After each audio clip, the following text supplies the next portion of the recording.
Bom dia, pessoal. Sejam bem-vindos. Eu espero que todos estejam bem, com saúde, vocês e seus familiares. Semana passada, pessoal, como eu mencionei ainda há pouco, né, a gente estava nesse processo do auxílio emergencial e realmente eu nem tive condições nem de ministrar aula para vocês e também não tive condições de gravar, tá? Bom, pelo menos nesse intervalo aí de tempo eu vi que algumas pessoas mandaram as atividades, né? E aí eu reforço a importância de vocês não acumularem essas atividades, tá? Mas depois a gente vê como é que a gente pode repor essa aula com uma aula um pouquinho mais para frente, né? Porque a que seria da semana passada aí eu vou ministrar hoje, tá certo? É, semana passada não, na última aula, né? A gente trabalhou com algumas medidas ainda de volume, de densidade, para a partir dessas medidas a gente fazer uma estimativa das densidades de alguns materiais, né? E a atividade era para vocês construírem uma tabelinha e me mandarem, né? Hoje a gente vai entrar. Deixa eu organizar aqui. Hoje a gente vai falar de movimento retilíneo. Bom dia, Mayara. Deixa eu compartilhar aqui. Então, é um dos primeiros assuntos também é, que a gente trabalha no primeiro ano do ensino médio, né? Movimento MRU, que é o movimento retilíneo uniforme. Essa palavra retilíneo aqui, ela é importante porque os movimentos que não são retilíneos, que são curvos, por exemplo, um movimento circular, ele não possui sua velocidade constante, né? O movimento em linha reta, né, retilíneo, uniforme, é que a gente define como aquele movimento em que você tem a velocidade constante do corpo, né? Então, velocidade média. Velocidade média é definida como a variação da posição em função do intervalo de tempo, né?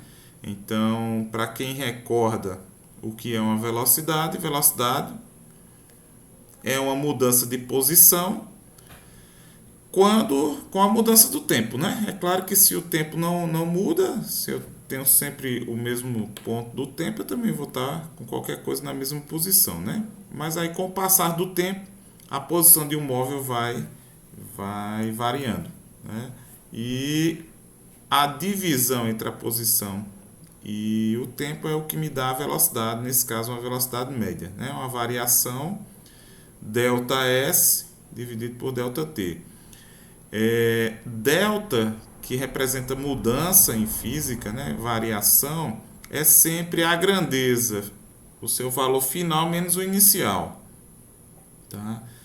Então V aqui está representando a velocidade média, às vezes a gente coloca também um mzinho aqui, né? Vm, para dizer que é a velocidade média. No sistema internacional, a posição é medida em metros e o tempo em segundos, por isso que a gente tem a velocidade em metros por segundo, né? Então, a divisão da posição pelo tempo, metros por segundo. No nosso dia a dia, a gente também tem a medida da posição em quilômetros e do tempo em horas, por isso que a gente também tem o quilômetro por hora, né? Delta S é o deslocamento, ou seja, a variação da posição, que é medida em metros, e delta T é o intervalo de tempo, medida em segundos, por isso que metro por segundo. A gente tem essas conversões aqui, de metro por segundo para quilômetro por hora, dividido por 3, multiplicado por 3,6, e de quilômetros por hora para metro por segundo dividido por 3,6, né? Esse 3,6 ele surge da conversão de quilômetros para metros e de hora para segundo, né? Uma hora são 3.600 segundos e 1 quilômetro são 1.000 metros. Então, quando você pega 3.600 e divide por 1.000, é justamente o 3,6 aqui que aparece. Tá certo?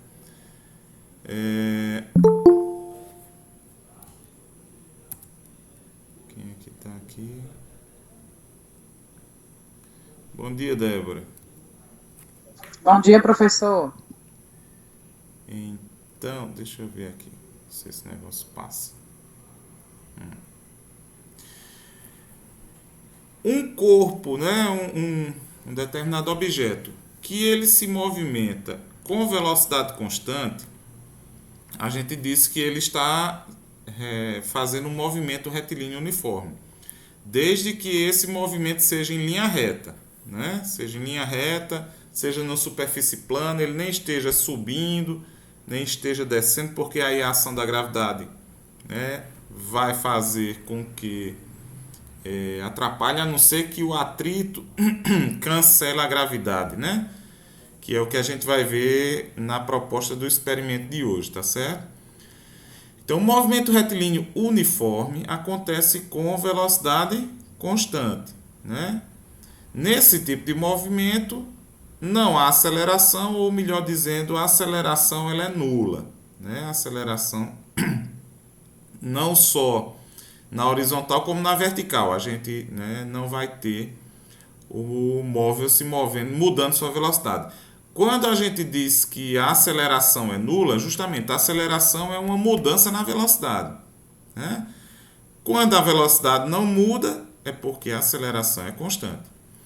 O movimento uniforme, ou movimento retilíneo uniforme, ocorre quando um móvel, alguma coisa que se move, desloca-se em linha reta e com velocidade constante. No movimento uniforme, o móvel percorre espaços iguais em intervalos de tempos iguais. Isso não acontece no movimento retilíneo uniformemente variado, né? Onde nós vamos ter uma aceleração que é diferente de zero e que é constante, e que o móvel vai constantemente mudando sua velocidade. Então, na próxima aula, inclusive, que a gente vai tratar de MRUV, né, uniformemente variado, a gente vai ter a aceleração que vai ser constante, mas a velocidade vai mudando. E o que a gente chama de equação do movimento, né? A gente tem que a posição inicial, a posição final é igual à posição inicial mais a velocidade vezes o tempo vezes ΔT. Isso aqui, né, esse tempo aqui é justamente o tempo decorrido da posição inicial até a posição final. Essa equação do movimento aqui, né, essa é a posição final, S0 aqui, faltou o zero aqui, gente. S0 é a posição inicial, V é a velocidade média e T é o tempo. Então, essa expressão, inclusive, ela decorre da anterior, da definição de velocidade, né? Você vai ver que eu tenho velocidade média, eu tenho a posição inicial e a posição final, que me dá o ΔS. E esse T aqui é justamente o tempo para haver essa modificação aqui, que é justamente o ΔT também. Então, eu tenho todos os elementos daquela expressão anterior, que é V igual a ΔS sobre ΔT. Tá certo? Então, é apenas aquela expressão anterior modificada, organizada, né? Uma das coisas que a gente, para medir velocidade, para medir posição, para medir aceleração também, né, que a gente precisa ter é um sistema de referência, né? Por quê? Porque dependendo do ponto de referência que você toma, a velocidade pode ser positiva, negativa, pode ser inclusive nula, né? Então, por exemplo, eu estou aqui sentado numa poltrona e minha velocidade com relação ao solo, com relação à poltrona, posso considerar zero, né? Porque a minha posição com relação ao chão não está variando com o passar do tempo, né? Mas nós sabemos que estamos em um planeta que está se movimentando não só ao redor do Sol, mas também em torno do seu próprio eixo. E considerando, por exemplo, um referencial fora da Terra, a gente pode estar se movimentando com uma velocidade absurda, inclusive, né? 300 e alguma coisa de... Eu nem sei quanto é, mas a velocidade com que a Terra gira, e inclusive que a gente gira junto com ela, né?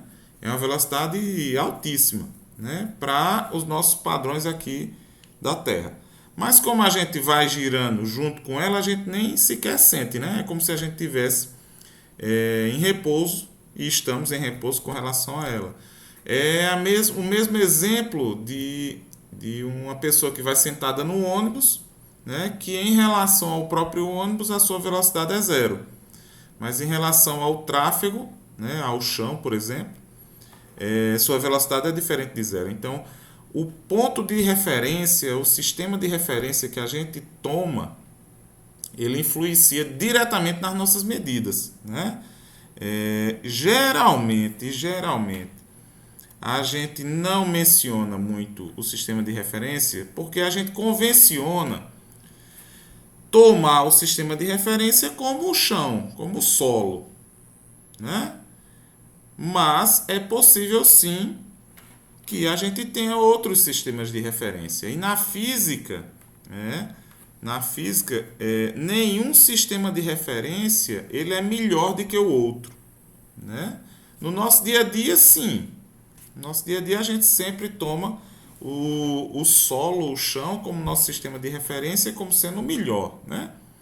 Mas nas equações da física, as equações da física elas não fazem essa diferença, né? Tanto faz eu utilizar o chão como, sei lá, um veículo que está em movimento, enfim.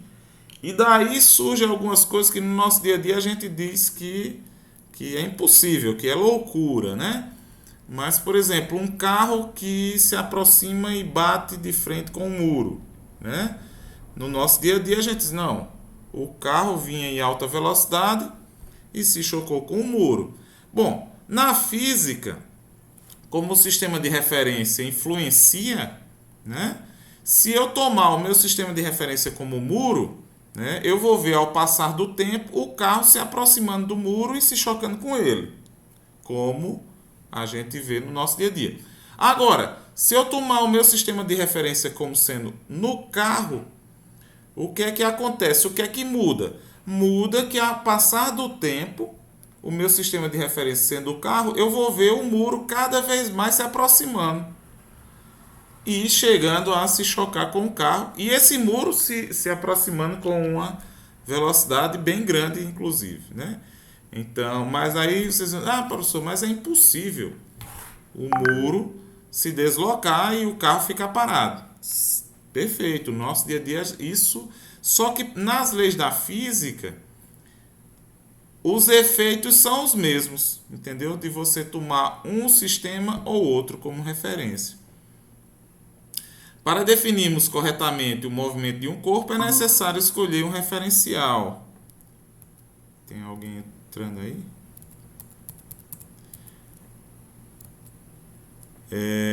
Um referencial, né? Ou um sistema de referência, como a gente fala. Na física, entendemos que referencial é a posição em que o observador se encontra. Geralmente, a gente se coloca como, né, o nosso próprio referencial. Então, se eu estou no veículo, meu referencial é o veículo. Se eu estou parado, né, em algum local, no chão, sentado, meu referencial é onde eu estou. A figura abaixo mostra alguns veículos que se movem em diferentes sentidos ao longo da direção horizontal. O referencial adotado na figura, marcado pelo ponto zero, aqui, né, é onde o observador se encontra. Então, né, eu posso dizer que em função desse ponto aqui, esse carro está em uma posição de 10 metros, né, se deslocando no sentido positivo.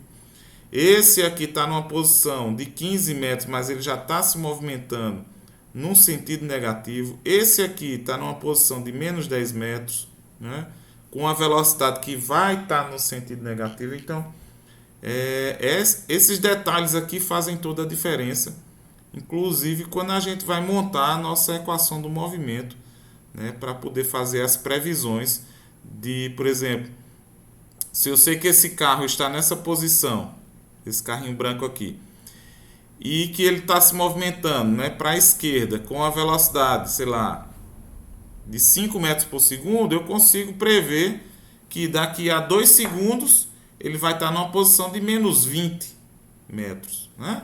Daqui a 4 segundos numa posição de menos 30.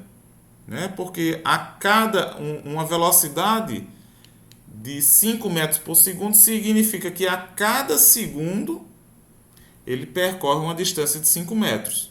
Né? Então, se esse carro aqui ele está andando 5 metros a cada segundo, com um segundo a mais, ele vai estar em menos 15.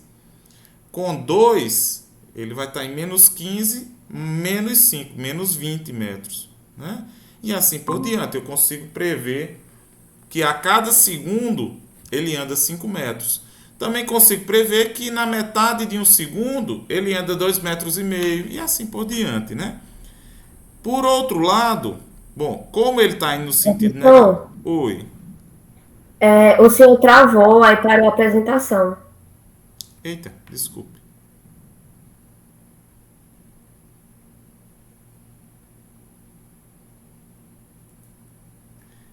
Então quer dizer que eu estava falando sozinho até ainda agora, era? Foi, deu uma travada, a gente parou de escutar. Aí eu acho que o senhor também estava ouvindo, não. Não estava mesmo não, perdão. Deixa eu compartilhar de novo aqui. Eu acho que foi a internet aqui que caiu. Esse aqui. Vocês já estavam vendo essa parte aqui, não?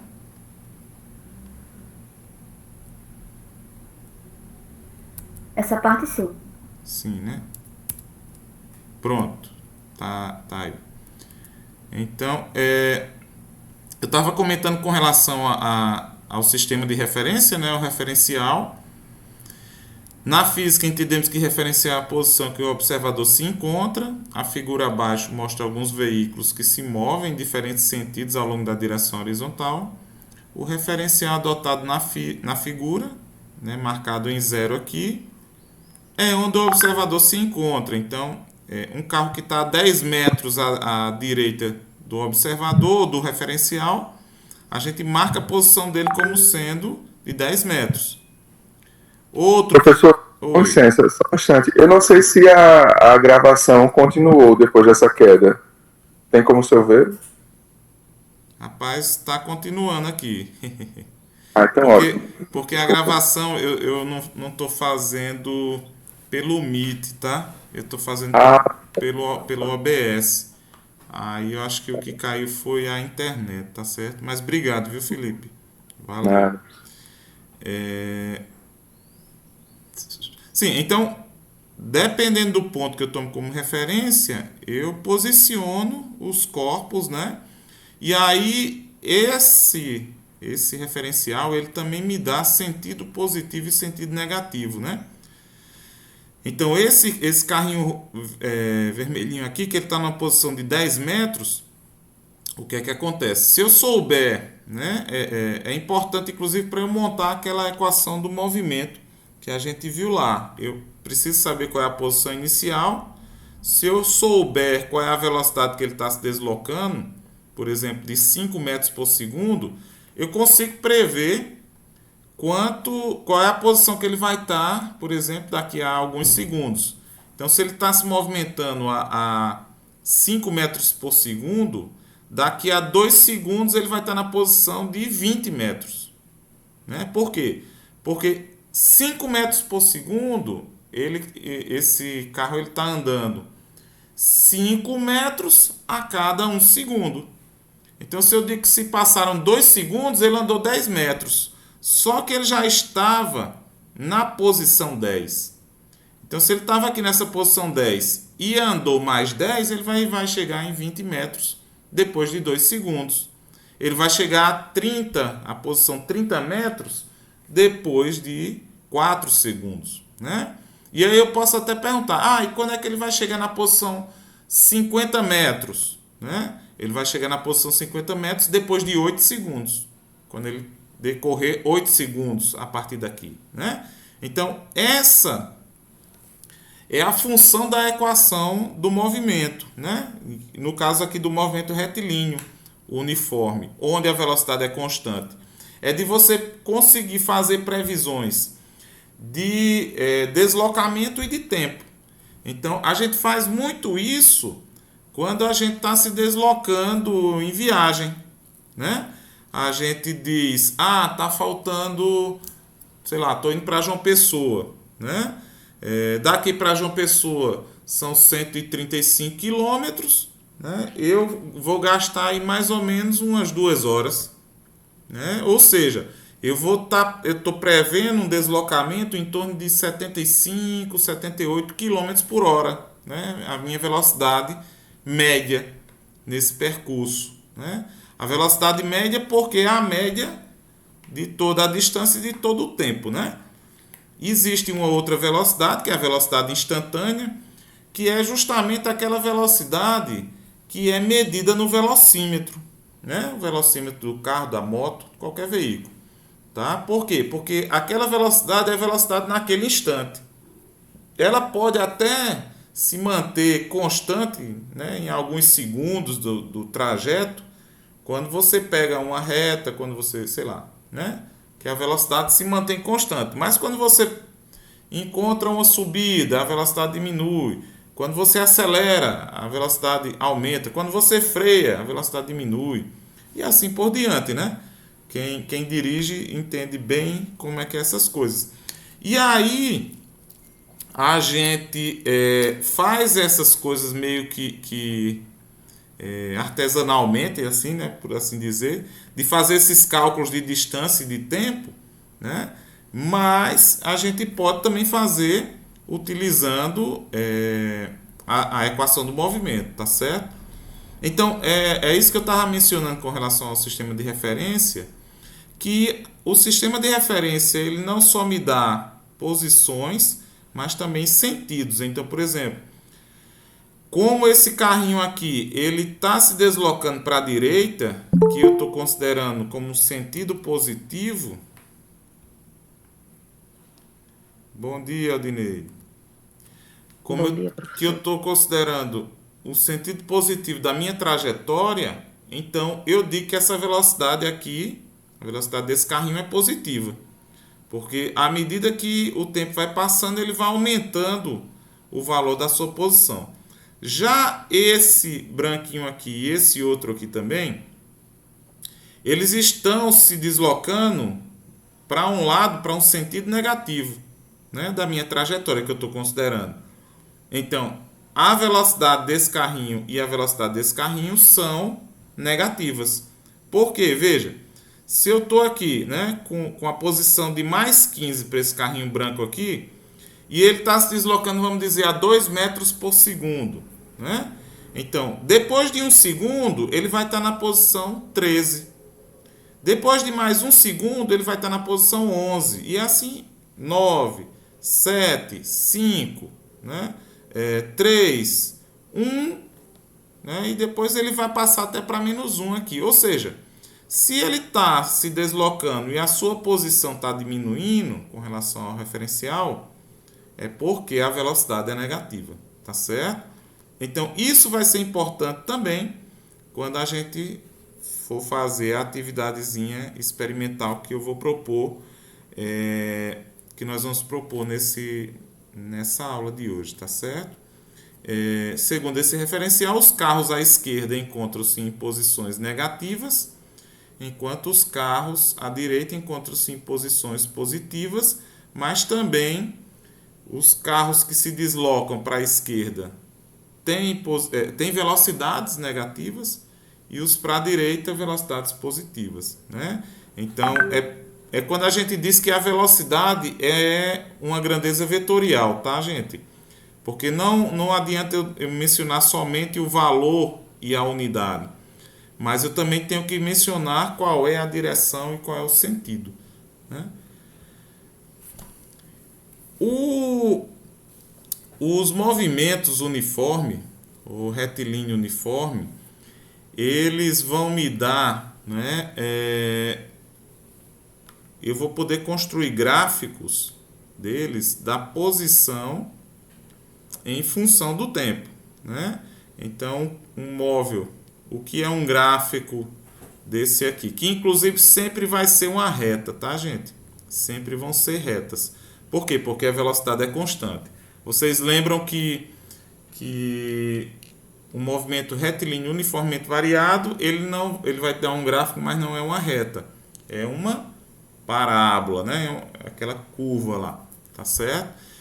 Podemos relacionar a posição de um móvel em função do tempo utilizando gráficos. Para o movimento uniforme, os gráficos de posição em função do tempo, posição no eixo Y e o tempo no eixo X, formam retas com inclinação para cima.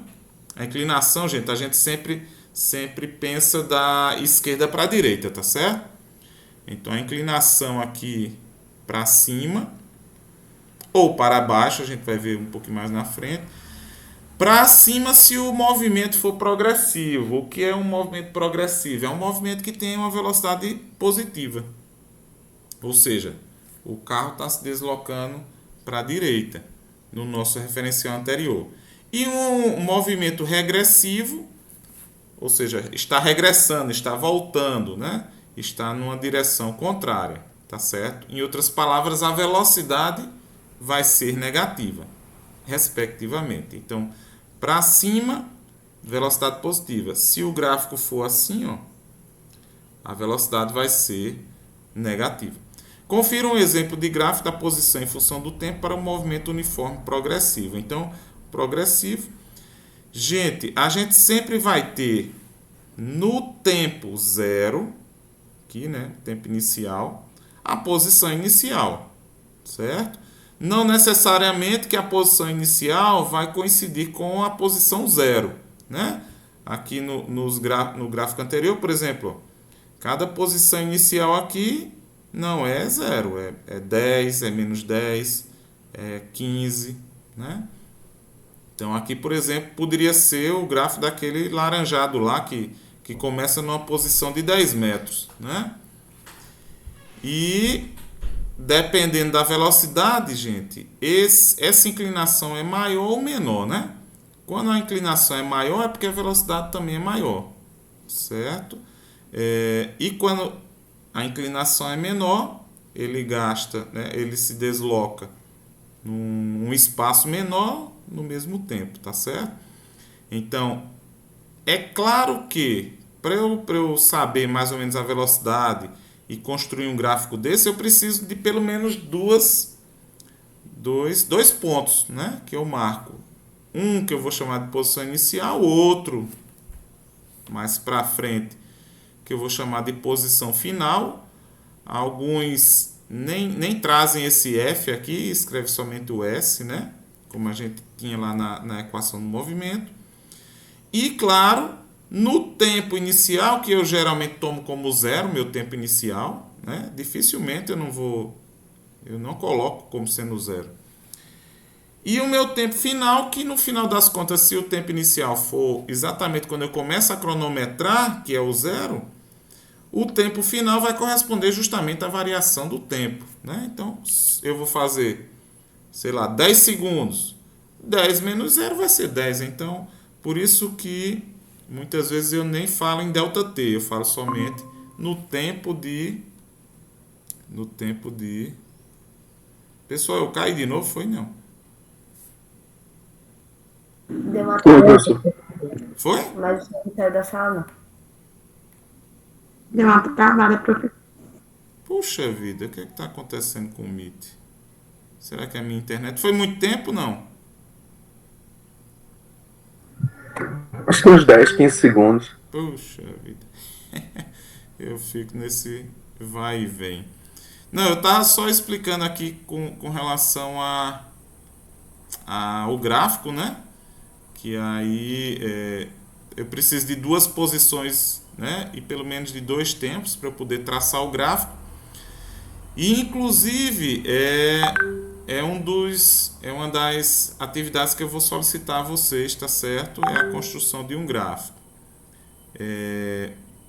Quando o movimento é regressivo, né?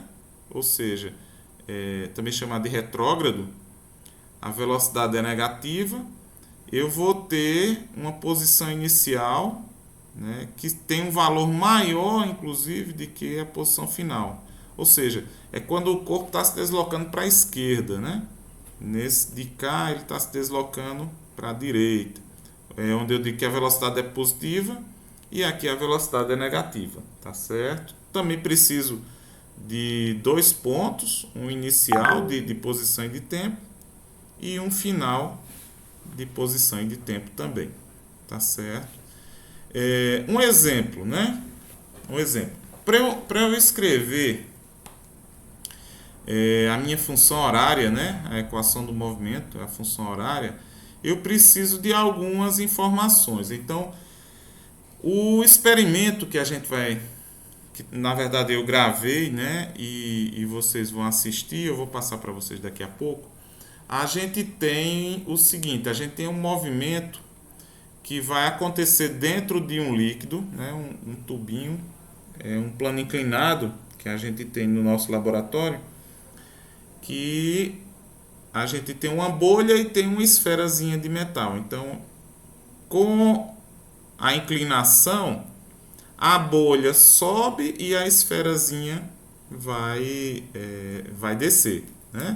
E aí, como é dentro de um líquido, eu acredito que não seja água, deve ser algum outro líquido. Inclusive, para não oxidar a bolinha, o atrito com esse líquido ele é muito grande, de tal forma que a força da gravidade, a força-peso, ela vai ser anulada pelo atrito. E aí você vai ter um movimento com velocidade constante, certo? Então, a gente vai, nesse experimento, fazer as medidas da posição inicial, do tempo e da posição final, tá certo? Então, o que nós vamos fazer nesse exemplo aqui teórico, a gente vai ser a atividade para ser feita a partir do vídeo, tá?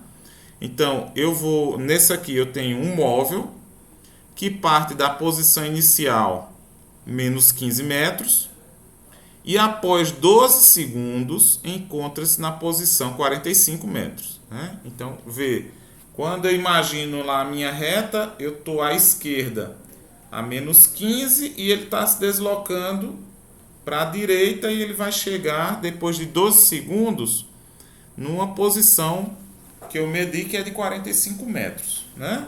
Então, beleza, temos algumas coisas para determinar. Letra A, a velocidade média desse móvel. Bom, eu vou mostrar a vocês como é que a gente faz, tá certo? Letra B, a função horária da posição do móvel. Letra C, a posição do móvel nos instantes 0 segundos, 1 segundo, 2 segundos, 3 segundos, 4 segundos. Letra D, a construção do gráfico, né, a partir inclusive dessa função horária aqui, dessa equação do movimento. Do gráfico da posição em função do tempo para esse movimento. E letra E, classificar o movimento descrito por esse móvel. É só dizer se ele é progressivo ou se ele é retrógrado, tá? Isso aí é tranquilo. Então vamos lá, como é que a gente vai determinar a velocidade média? Para calcular a velocidade média desse movimento, a gente usa a fórmula lá inicial, que é V, velocidade média, é igual ΔS sobre ΔT, né? Quais são as informações que nós temos? ΔS é a posição final menos a posição inicial. Então, eu lembro que é 45 metros menos, aí vejam, a posição inicial é menos 15. Então, eu tenho menos e dentro do parênteses menos 15. Esse menos com esse menos, que é uma multiplicação, eu vou ter uma soma. Então, 45 mais 15, que vai dar 60. E o ΔT, gente, é justamente o tempo completo para ele sair do menos 15 até o 45, que lá na questão ele fala que é 12. Né? Então, 60 dividido por 12 vai me dar uma velocidade média de 5 metros por segundo, tá certo? Então, o resultado indica que o móvel desloca-se a cada segundo, ele percorre 5 metros em linha reta, tá bom? Então, a velocidade média a gente já definiu, inclusive a velocidade média ela é positiva. Daqui eu já consigo, inclusive, dizer que o movimento é progressivo, né? Porque se fosse negativo, eu diria que era retrógrado. Então, para determinar a função horária do movimento, basta identificarmos a sua posição inicial e a velocidade. Em seguida, substituímos esses valores na função horária da posição, aqui, né? Então, S é a função horária ou a equação do movimento para um movimento retilíneo uniforme. Ele é dado por S igual a S0 mais VT, né? Esse V é velocidade média multiplicado pelo tempo, tá certo? Então, para eu ter a função horária, o que é a função horária? É uma equação que eu vou ter, onde quando eu colocar o tempo eu encontro a posição. Para isso, eu preciso conhecer a posição inicial e a velocidade média, que no caso foi a que a gente calculou na letra A. A velocidade média é 5, ó, positivo. E a posição inicial é menos 15.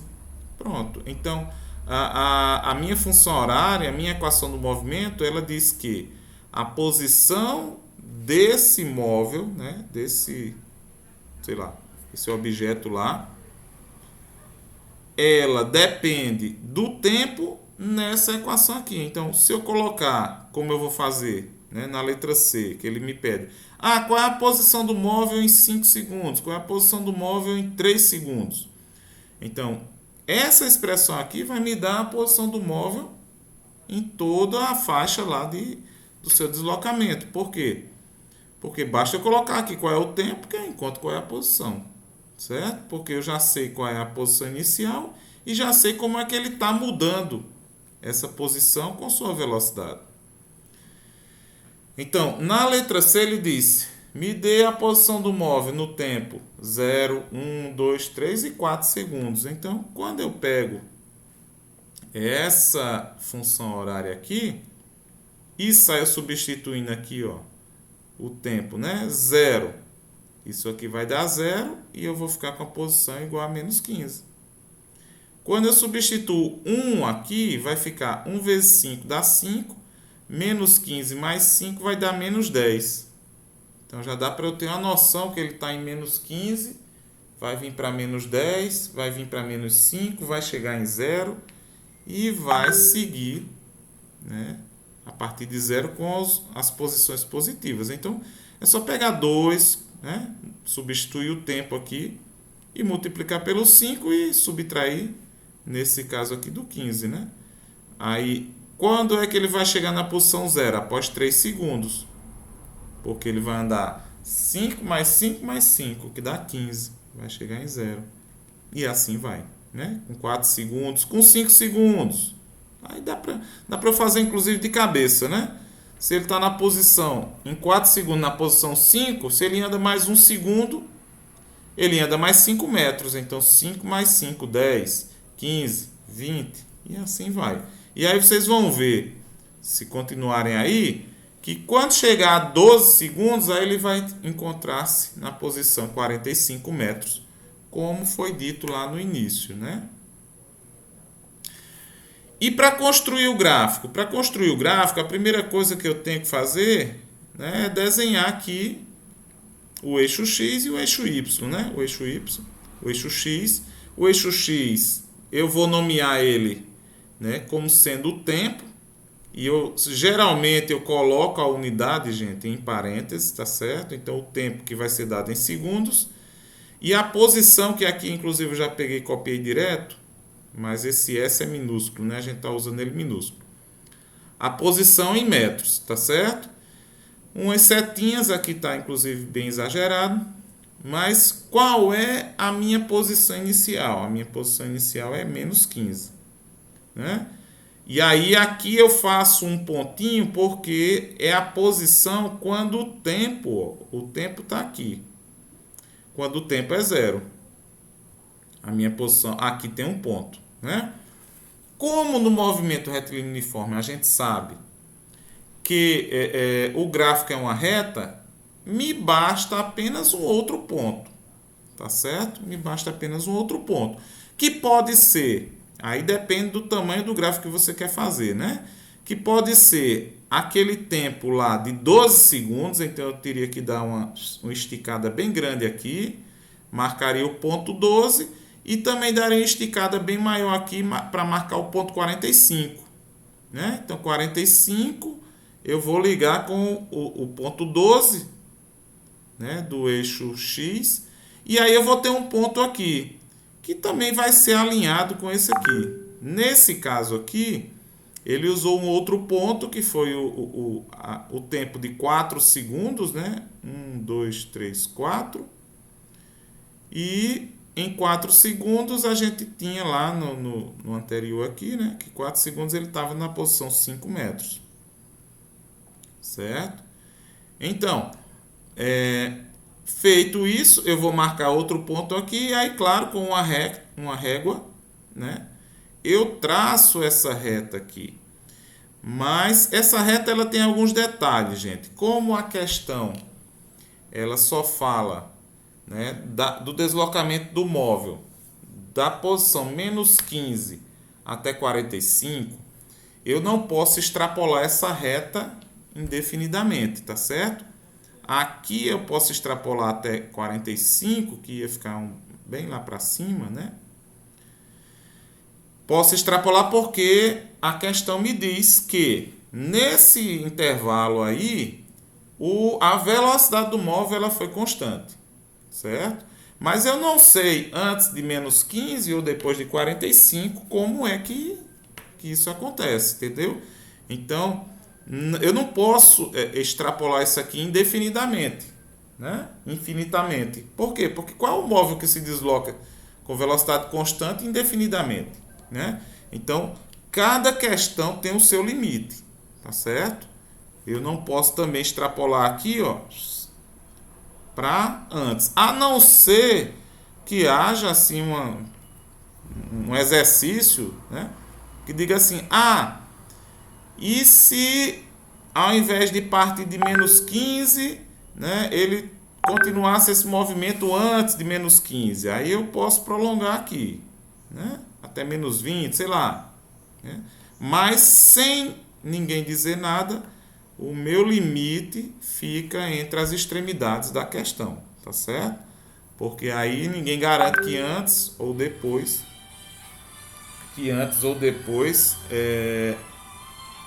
a velocidade se mantenha constante, tá certo? Deixa eu só desligar aqui, gente. Desculpe. E a número 5, ele pergunta se o movimento é retrógrado ou progressivo. E aí a gente já tinha inclusive respondido que ele é um movimento progressivo, né? Vejam que o gráfico é um gráfico crescente, né? Quando você toma da esquerda para a direita. E isso a gente pode responder no momento em que a gente determina a velocidade. Se a velocidade for positiva, o movimento é progressivo. Se a velocidade for negativa, o movimento é retrógrado, né? Eu trouxe aqui esse resumão aqui, né? Que eu sempre gosto, inclusive, de trazer, porque ele reúne praticamente todos os conceitos, né, que a gente estava falando agorinha sobre o movimento, que aqui ele nem usa o R de retilíneo, né? Chama apenas de movimento uniforme. A velocidade não varia, a velocidade é constante, né? O carro com a velocidade de 40 km por hora se move a 40 km a cada hora, né? Corpos em movimento retilíneo uniforme percorre espaços iguais em intervalos de tempos iguais. O gráfico do movimento progressivo e regressivo, né? O referencial, enfim, aquilo tudo que a gente falou ali, né? Com relação ainda ao movimento retilíneo uniforme, né, eu trouxe aqui apenas um conceito, que é um conceito de velocidade terminal. O que é o conceito de velocidade terminal? Quando você tem corpos se movimentando em fluidos, né? Fluidos são líquidos ou gases.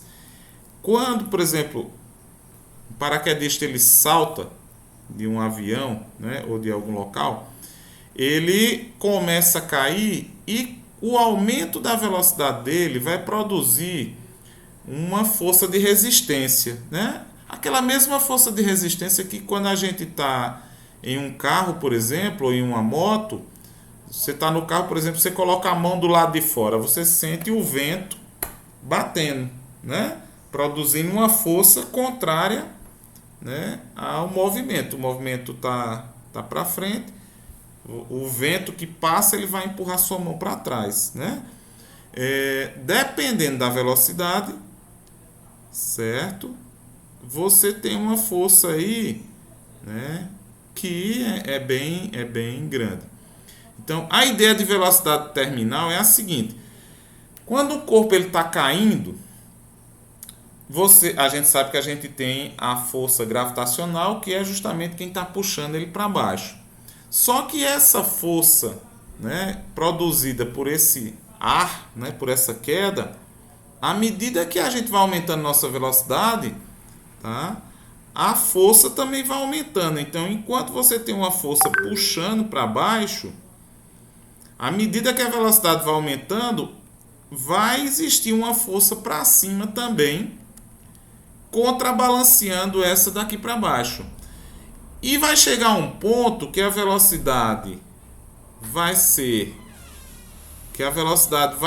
tão grande de queda que essa força do ar, né, dessa força da queda, que eu posso até chamar de atrito, né, do ar, mas que na verdade a gente não usa essa palavra atrito, a gente usa força de resistência, né, quando a gente se refere a fluidos, a gente chama de força de resistência. Essa força de resistência, que vai ser uma força, entre aspas, de atrito, ou seja, vai ser contrária ao movimento, ela pode chegar exatamente ao valor da força peso. Então, se eu tenho uma força puxando para baixo e outra para cima, que elas são iguais, nesse momento a velocidade passa a não mudar, não aumentar mais. Ou seja, você vai estar caindo, né, ou alguma coisa vai estar caindo, o que a gente chama de queda livre, né? Ou seja, a máxima velocidade terminal é a máxima velocidade que um corpo vai encontrar quando ele cai, né? Cai dentro de um fluido, dentro de um líquido também pode acontecer isso. Inclusive, dentro de um líquido, você solta uma pedra, né, e ela começa a cair até o fundo de um lago, de alguma coisa, né? Rapidamente a pedra dentro da água, por exemplo, ela vai cair, vai atingir a velocidade terminal dela até mais rápido do que no ar. Por quê? Porque o fluido ele é mais viscoso. Essa força contrária ela vai ser muito maior do que no ar. Então a velocidade terminal é a velocidade máxima que pode ser atingida por um objeto que se move através de um fluido, gás ou líquido, quando está sujeito a uma determinada aceleração, que nesse caso, aceleração da gravidade. Essa velocidade, gente, ela depende de... a velocidade do corpo, né, a velocidade terminal, ela vai depender de alguns fatores. Aqui a gente tem basicamente uma expressão um pouco simples que você vai ter, dependendo do fluido, você vai ter uma constante aqui, certo? E a força ela vai depender dessa constante e da velocidade. Mas depende também do formato do objeto, né? Então a gente vê em filmes, por exemplo, em documentários, né, em imagens, que quando alguém cai de um paraquedas, para ele aumentar a sua resistência com o ar, ele estica os braços, ele, né, abre as pernas ele procura ampliar o máximo possível a área, né, de contato. Por outro lado, se ele quer aumentar sua velocidade, ele se fecha e mergulha de cabeça, o que vai fazer com que essa velocidade ela seja maior, né? Porque depende do atrito, depende da resistência do ar, depende da área de contato com o ar, né? Então, essa velocidade terminal ela pode se alterar. O cara voltar a abrir braços e pernas, a velocidade volta a diminuir, tá certo? À medida que a velocidade do objeto aumenta também a intensidade das forças que resistem ao movimento, que é essa força aqui contrária. Atinge-se a velocidade terminal quando as forças de resistência se equilibram exatamente com a força aplicada que originou a aceleração do objeto, que em uma queda desse tipo é a força peso, né? A partir do momento em que a força resultante é nula, força resultante é a soma, né, das duas aqui. Quando elas se anulam, deixa de haver aceleração e aí passa a haver velocidade constante, certo? Por que eu estou falando disso? Sim, aqui um exemplo, né? Por exemplo, um objeto que cai através do ar atingirá a velocidade terminal e deixará de acelerar sob a influência da gravidade, quando a resistência do ar igualar o peso, força que atrai para baixo do objeto. Você pode também alterar, nesse caso aqui, alterar a velocidade terminal também se você aumenta ainda mais a área de contato, né? O paraquedas serve para isso.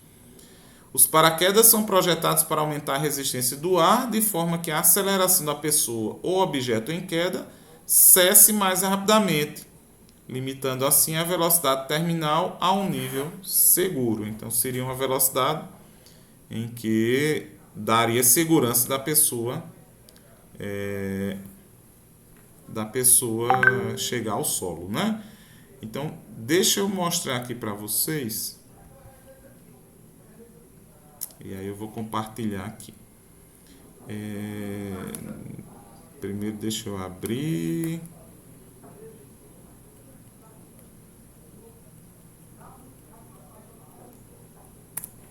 Só um instante. Bom dia, gente boa. Estamos...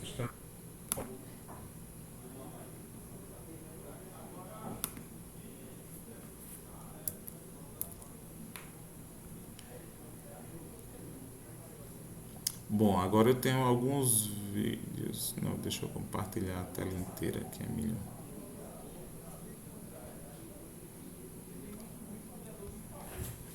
A tela inteira, porque aí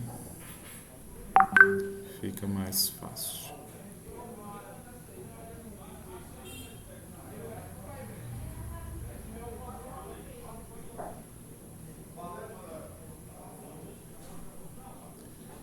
Pronto, deixa eu aumentar o som aqui, ver se fica melhor para vocês.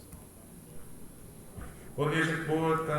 Estamos aqui novamente no Laboratório de Química para apresentar um equipamento que é o plano inclinado, onde nesse plano inclinado a gente tem diversas atividades, diversos experimentos a serem feitos. O que eu queria mostrar para vocês hoje são experimentos que a gente vai fazer medidas de movimento retilíneo uniforme. Então, eu vou passando aqui os vídeos, tá, pessoal? Gente boa, o equipamento ele é formado, né, por esse trilho aqui. Tem um tubo transparente. Esse tubo aqui eu vou mostrar para vocês. Ele possui uma esfera. Deixa eu mostrar aqui. E uma bolha, né? Estão vendo a esfera aqui, estão vendo a bolha. Que eles se deslocam à medida que eles estão inclinados, tá? Temos uma régua marcada aqui, né, para medir as distâncias. Essa régua é em centímetro, tá? Centímetro que está graduada. E aqui, esse plano, a gente consegue trabalhar, controlar a inclinação, né? Dependendo da inclinação, vocês podem perceber que a velocidade tanto da bolha como da bolinha, ela se altera, né? Deixa eu voltar aqui. Vocês veem, ó, que quanto mais eu inclino, mais eles caminham mais rápido, né? Então, dependendo aí da velocidade que eu queira, se é alguma coisa mais lenta ou mais rápida, eu aumento ou diminuo o ângulo de inclinação, tá ok?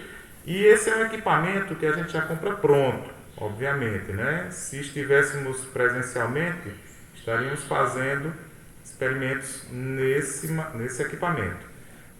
Vou mostrar posteriormente para vocês como a gente construir um equipamento semelhante a esse, tá? Para a gente fazer com material de baixo custo, mas eu vou fazer o seguinte com vocês. Vamos fazer algumas medidas, tá? Vou gravar todo o percurso aqui da bolinha e da bolinha de ar para a gente fazer medidas e para a gente também construir as equações e o gráfico desses dois movimentos, que são dois movimentos retilíneos uniformes.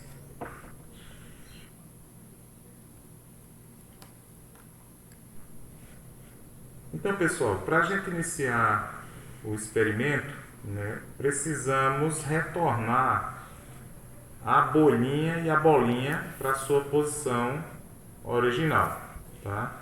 Quando colocarmos novamente o plano inclinado na posição horizontal, essa parte aqui, começa o movimento, tá?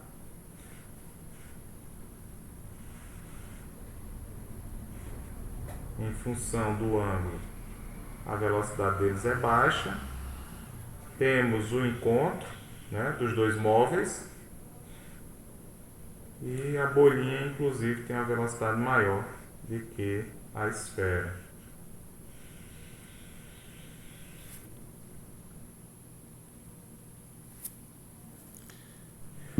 Agora, gente boa, vamos fazer o mesmo experimento, só que com a alteração do ângulo que a gente colocou de 15 graus, tá? Então eu vou retornar aqui as bolinhas, a bolinha e a bolha para a posição original.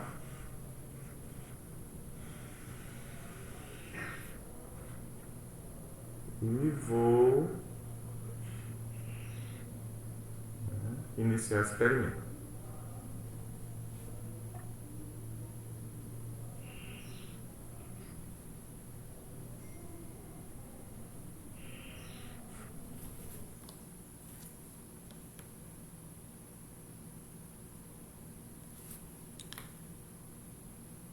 Pera aí, gente. Eu já vou sair daqui.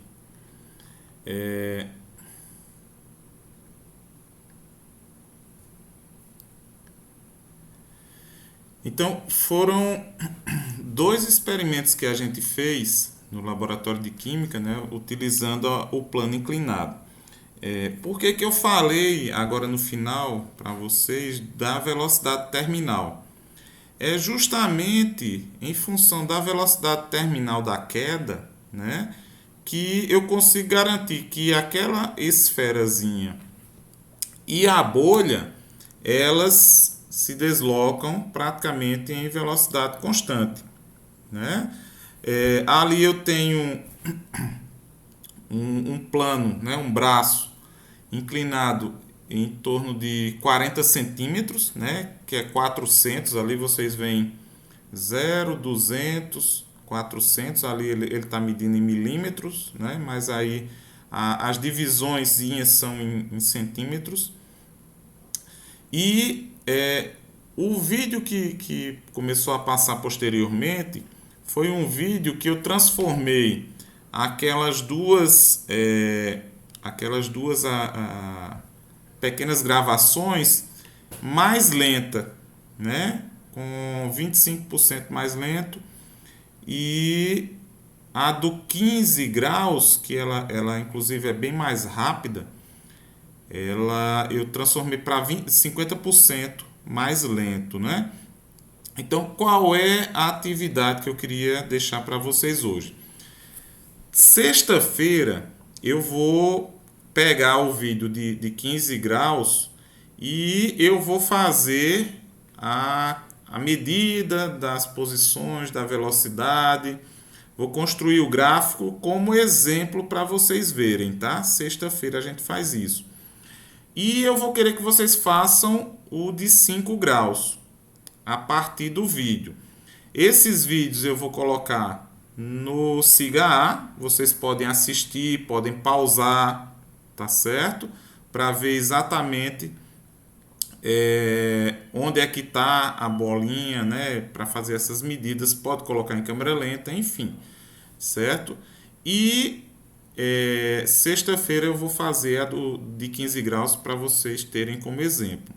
Eu queria mostrar para vocês somente uma outra sequência de vídeo que é uma proposta que não é necessariamente um experimento, mas é uma atividade prática que eu não sei nem se daria para fazer presencialmente com vocês, porque demanda alguns materiais que aí, como a turma é grande, a gente precisaria estar comprando isso. Mas eu fiz em casa, tá certo? E aí eu queria passar aqui para vocês, porque nem todo local a gente encontra um equipamento, né, bonitinho como esse plano inclinado para a gente trabalhar. Então, às vezes, até a gente, né, pode fazer uma construção.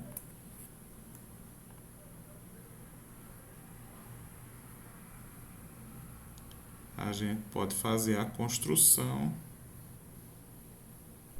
Já está compartilhando. Bom dia, gente boa. Hoje eu vou apresentar para vocês como construir um instrumento. Bom, então a proposta é a construção de meio que um plano inclinado mesmo, né, para a gente medir movimento retilíneo. Pessoal, Peraí. aqui Deixa eu voltar aqui. apresentar para vocês os materiais. Ai, Jesus. Bom dia, gente Difícil. boa. Estamos aqui novamente no Laboratório de Química para apresentar. Pronto, é isso aqui. Bom dia, gente boa. Hoje eu vou apresentar para vocês como construir um instrumento para a gente trabalhar a questão do movimento retilíneo uniforme, tá? Com materiais que vocês podem, inclusive, conseguir, né, facilmente em casa, apesar de que tem alguns materiais que não são tão fáceis, mas tudo bem. Eu não vou solicitar que vocês montem, não. Vou só mostrar para vocês como podemos construir, tá certo? E, inclusive, como depois a gente pode fazer medidas, tá bom?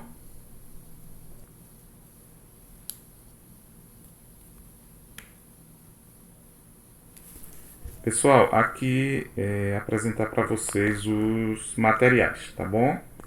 Então a gente vai precisar de um caibro, né? Um pedaço de caibro que eu tinha ali, inclusive cortei um pouquinho aqui para ficar melhor. Isso aqui são aqueles enforca-gato, né? Eu não sei exatamente. São os prendedores, né? Mas a gente conhece no comércio por enforca-gato, tá? Isso aqui é uma mangueira de nível, que eu também comprei um pedaço, acho que de 1,5 m, tá? Que a gente vai utilizar. Isso aqui é massinha de modelar. Daqui a pouco eu vou dizer para vocês porquê, né? A gente vai precisar fechar as extremidades desse tubo. Isso aqui, que em algumas papelarias antigamente a gente conseguia muito facilmente, que é papel milimetrado, né? Mas eu não encontrei, então eu imprimi, tá certo? E aqui, acho que vocês estão vendo, são duas esferazinhas de rolamento de bicicleta, tá certo? Isso aqui é minha bancada que eu estou improvisando aqui em casa e vou já mostrar para vocês o que é que nós vamos fazer. Continuando aqui, pessoal, aqui dá pra gente ver o que nós fizemos, né? Cortamos a mangueira, tá? Do tamanho da madeira e afixamos a mangueirinha, né, com os enforca-gato, tá certo? Coloquei apenas 4 para que a gente fique, tá, com a mangueira o mais livre possível. Nas extremidades eu posso até apertar mais um pouquinho, tá? Porque essa mangueira ela vai ficar, aqui a gente vai vedar as extremidades com a massinha, tá bom? E nessa parte aqui da madeira nós vamos recortar o papel milimetrado e vamos colar para que a gente tenha a nossa régua, né, graduada, para a gente poder medir a posição, tá bom? Então, só um instante, vamos dar mais uma pausa.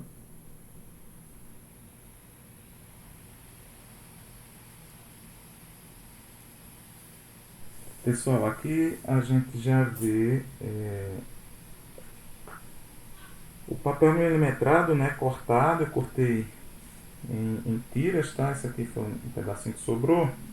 E eu emendei uma tira na outra com durex, tá certo? Um durexzinho desse fininho.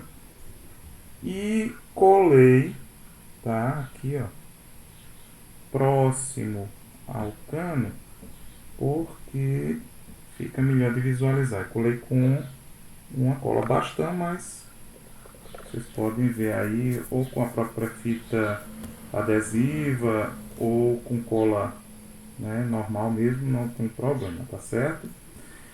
E aqui já dá pra ver que eu coloquei, né, na extremidadezinha aqui, tá vendo? A massa de modelar, né? Por quê? Porque aqui no cano eu vou colocar água, tá? E eu não quero que vaze, então eu deixei essa aberta aqui, tá certo? Nós vamos colocar água e vamos colocar a bolinha dentro também, a bolinha, a esfera, né? Então, só um instante. Gente, agora eu acredito que não dá para vocês verem direito, mas eu coloquei a água, né? Todo o tubo aqui. Inclusive, como esse tubo ele é de nível, né? Ficou um pouco complicado para colocar em função de ele ser fininho, né? Então a água, inclusive, tem dificuldade de entrar. Aqui acredito que dá para vocês verem que eu já coloquei a esfera, né? A esfera, a rolimãzinha. Importante, ó, deixar uma bolha dentro, tá? Porque a bolha vai ser um dos nossos móveis e o outro vai ser a rolimã. Então você vê aqui, ó, quando a gente inclina, né, você vê a bolinha se movendo, e esse é um movimento praticamente retilíneo e uniforme em função da grande resistência que a bolha tem em se deslocar, né? E a bolinha já se encontra lá na outra extremidade. Então, quando a gente coloca na horizontal, deixa eu tentar colocar aqui, né? Eu vou acompanhar o movimento primeiro da bolinha, tá? Depois da bolha. A bolinha, ela tem uma facilidade bem maior. E a bolha, ela tem uma resistência muito grande. É tanto que vocês viram que quando a bolinha chegou lá, que encostou na bolha, foi que a bolha conseguiu se libertar, né? Então, aqui nós temos a bolha, ela é muito mais lenta, né? Aqui é até melhor para a gente fazer as medidas, né? E a bolinha não, a bolinha aí, se a gente, né, fizer uma pouca inclinação aqui, ela tá com um probleminha aqui, que é o seguinte: quando ela encosta, ela vem muito rápido, encosta na massinha, ela cola. Então deixa eu dar uma pancadinha aqui para ela soltar. Vou devolver ela aqui, né? E aí sim, se eu fizer só uma pequena inclinação, aí, opa, eu inclinei tão pouco que ela parou, né? Então, encontrou a bolinha ali, né? Certo? Mas enfim, e a bolinha que vinha subindo, então parou. Mas vocês veem que com uma boa inclinação a bolinha consegue. Alguns detalhes que são importantes, se vocês conseguirem, eu não encontrei aqui, né? Uma mangueirinha mais grossa é melhor por dois motivos. Primeiro, que você consegue rolimãs um pouquinho mais grossas, né? Essa daqui eu passei em várias lojas e só consegui numa loja de bicicleta, porque outras eram sempre maiores e não cabiam dentro aqui da tubulação, né, do caninho. E porque também você consegue, né, colocar a água mais facilmente também, certo? Bom, a última coisa que está faltando é a gente numerar nossa escala aqui, certo? Que eu vou fazer e já mostro para vocês. Bom, pessoal, aqui, né, como eu falei para vocês, coloquei a numeração, né? Comecei a marcar desse ponto aqui como meu ponto zero, né? E aqui vocês veem que eu chego até os 60 centímetros, tá certo?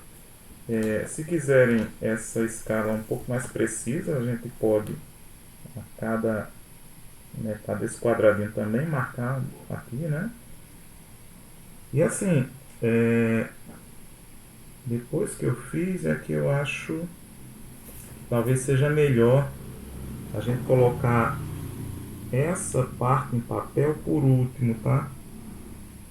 Em função da água que eu preciso colocar aqui, às vezes pode molhar, né? Aqui vocês veem que deu uma borradazinha aqui, né? Mas, inclusive também colocar essa numeração antes também, antes de colar, não sei. Aí fica a cargo de cada um, né? E tá aí o instrumentozinho para a gente fazer medidas de movimento retilíneo uniforme, tá bom? Em um local onde não tem nenhum equipamento, um equipamento desse, que pode considerar um equipamento caseiro, ele faz o papel muito semelhante àquele que eu mostrei para vocês no vídeo que nós temos no laboratório. Tá bom, gente boa? Então fica aí a dica. Se vocês quiserem montar, fiquem à vontade também. Um abraço.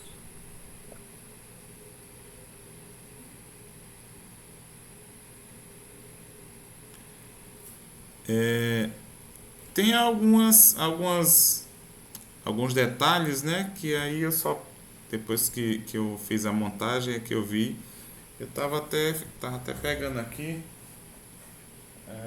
esse equipamento que na verdade eu fiz o ano passado, mas ó, a bolinha, a rolimã, né, dentro da água ela acaba oxidando, né? E aí, não sei se vocês estão vendo aqui a água manchada, né? A água suja, aí acaba ficando suja. Mas ela ainda tá por aqui, ó. Vocês conseguem ver a rolimãzinha, tá certo?